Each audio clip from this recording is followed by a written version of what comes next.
Hi, and welcome back to Thursdays with Culture Talk. It's Cynthia here in Denver, and And Teresa from Saratoga Springs, New York.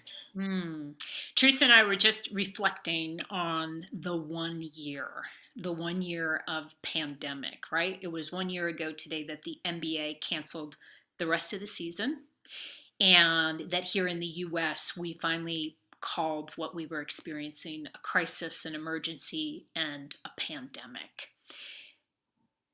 Just for a minute, I'm kind of like, what was I doing at that moment? Because I think it's one of those things that are going to be etched in our memories.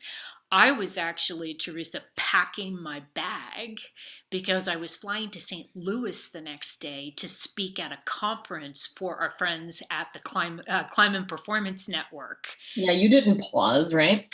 Well, I mean, I remember sort of being like, do I go? Are they having the conference? And even on my way to the airport the next day, I was wildly texting my, contacts, like, are you there in St. Louis? And should I proceed to come? And they said, yes, yes, we're here. We've been here for 3 days and you're keynoting tomorrow. So please make sure you get here. Um, and then in getting there, you know, it was like being in a bubble where they hadn't yet gotten the word of what was going on. What were you doing, Teresa? Interesting. So Yeah. for me, I had the luxury, the privilege of just returning from Northern Italy, a ski vacation. And literally, I was maybe a week or two ahead because the day we landed back in the US, that day, Northern Italy shut down and closed its airports. And so, we had this perception like we just got out. But when we shut down, really my attention was still back there. It was about fear for the people that I had just met, for the country I had just left, for what they were experiencing. So when all of a sudden it was brought home, I, kind of got thinking about the people in my neighborhood, remembering their reactions to the schools were going to be shut down for a month. And, as they, my children are grown, but I remember the idea of all of a sudden school was shut, maybe just one snow day. So 1 month felt like a really Right. long time to put a pause on going to school. So what we didn't know then, right? Right. I love the pause is a great word. It was almost like, we were all sent to our rooms for this timeout.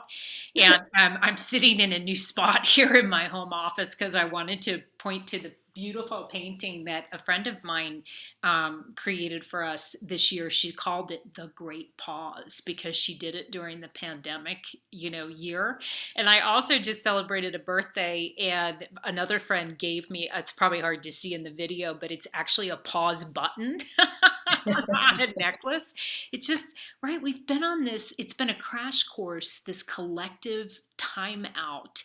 And what we know in, like, let's talk a little bit about how do we respond in business? What are the kind of two ends of that, Teresa? Yeah. When I think about it, I think about sort of two opportunities or two potential outcomes. One is, wow, everyone's in stress, everyone's reacting, and we're not quite sure what's coming around the next corner. And one thing is, we're pretty sure we're not ready.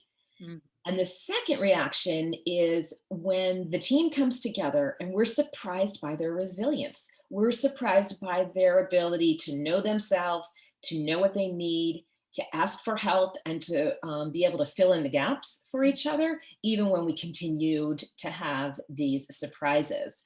So, looking at what reaction did you wind up with, whether it's on your team or your clients' teams, what was, of those two, what did you find more often?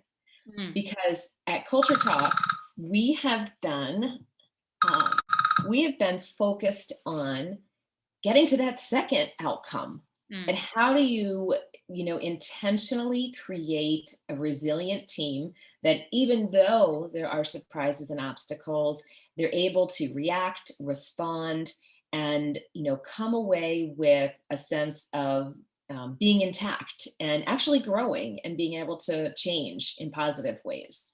Mm. So those are some of the ways in which we're hoping that the things we teach and talk about through archetypes can help teams to achieve sort of that second outcome, if you will. Yeah, and we're going to be talking next week.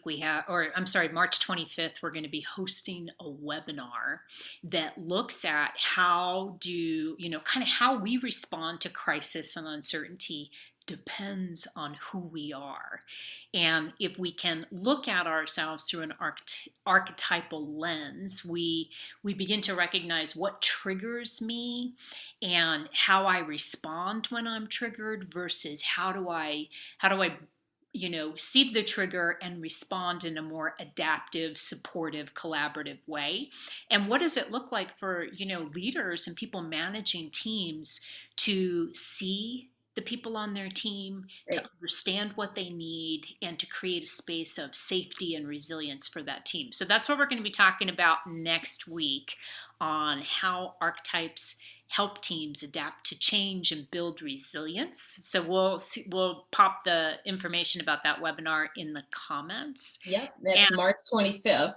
oh, it's, So March 25th, and we're going to have two sessions since we have people who are following us kind of from around the world. So we're finding two sessions helps out with that. yeah. Yeah. And I'll close with one thought, which is somebody told me the other day, everyone thought we were going to get to 2021 and it's going to be a new year.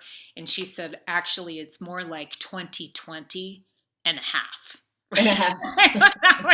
It's like we're still living in the same environment. So anyway, we wonder what you were doing a year ago and how you've changed and adapted and become more resilient. Feel free to pop those comments in the chat as well. And we love talking culture with you. We'll see you again next week. See you soon.